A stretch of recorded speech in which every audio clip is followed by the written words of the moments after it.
And very often, and this is certainly true of international exams, I don't know about your exams here, but in most national curricula I know, the exams do not always reflect what you would like to be teaching and what your students might like to be learning, and the use they will have of English outside in the real world.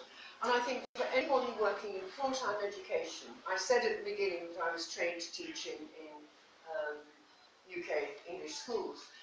Anybody teaching in full-time education, the framework, the context, which may be set by Ministry of Education, may be set by a school principal, or may be set by an international exam board, that context can sometimes be difficult because it can seem to impose something that is very, very language focused on you when you want to do more things.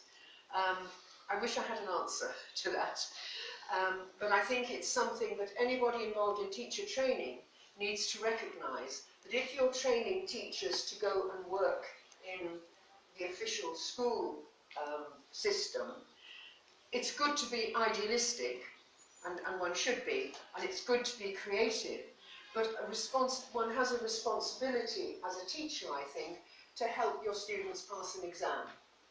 And somehow, as teachers, we have to compromise a bit. So we can be idealistic, we can know what we want our students to be able to do, but don't, if you're training teachers, don't suggest to them that it will be easy, because there will be constrictions of time, constrictions of exams, constrictions of equipment. You know, what resources do they have? And I'm always very sad when I see teachers wanting to use material which looks wonderful, but is actually totally inappropriate for the context in which they're teaching. You know, it's very easy to get seduced by publishers' representatives who come along and show you the latest course, and it looks wonderful, it's got digital this and digital that, and da da da da da.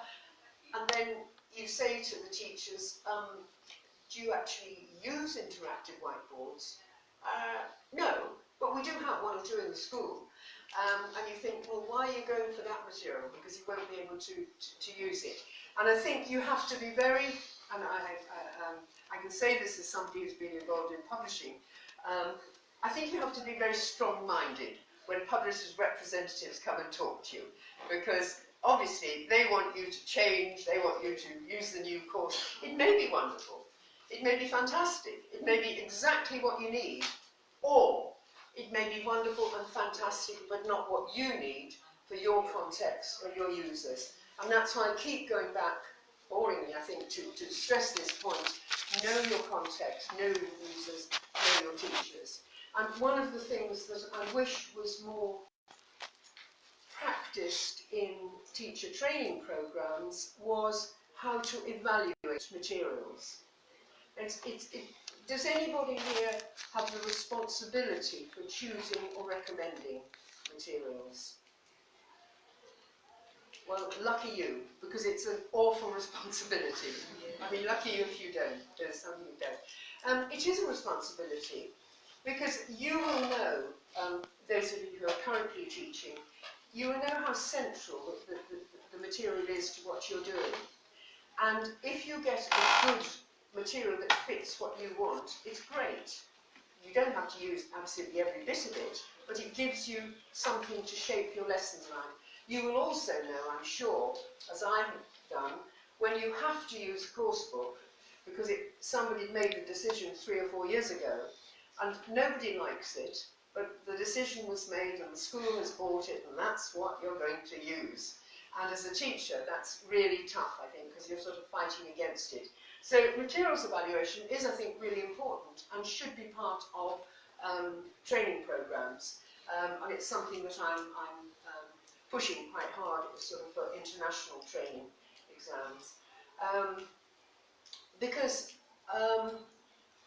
one of the sad things about publishing, I think, is that where in the past there were a lot of small-ish publishing companies, or where most of the people employed by publishers had actually got a real teaching background. And I don't just mean one year teaching, I mean real teaching. Now, and it's partly because of the cost of travel, very few publishing people from international companies will actually spend time visiting countries to actually find out what teachers need. Publishers, and I may be wrong about Peru, but people will come from publishing companies to conferences. You can meet them on the exhibition stands, and it's always good to go and talk to them and tell them what you want. But they won't do what I've spent a lot of time doing, and which is very expensive, sitting in classrooms and observing. And I have learned so much, this is as a publisher and a writer, watching teachers whose own English may not have been very good, but where there was an empathy and a connection with their learners, they were teaching very effectively big classes of 30, 40 people with, not very many aids to help them. So I think observation is important, as I said right at the beginning, for all of us as teachers. I really wish that publishers would do it more. And if you meet somebody from a publishing company, especially an international one who, doesn't know Peru that well, if you have the opportunity and they are open to it, invite them into your school, and say, come and meet some of my colleagues, come and watch the classes. Most of them will look terrified, and they won't have time, it won't be on the budget, and it won't be on the plan, but it's worth trying, because it seems to me this direct connection between what you, specific people working in a specific context here in Peru, need for you and your teachers for now and the future is the only way that you will get better materials. So, I am conscious of time. What I'm going to say is, those of you who looked at the Red Book will find that it's full of questions.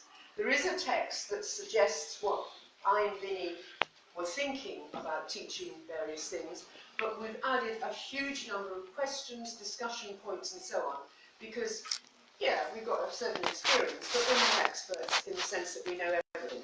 And what we want to do, and I think it's part of teacher education, encourage teachers to think, reflect, analyse, discuss, and make their own decisions. My decision is it's break time.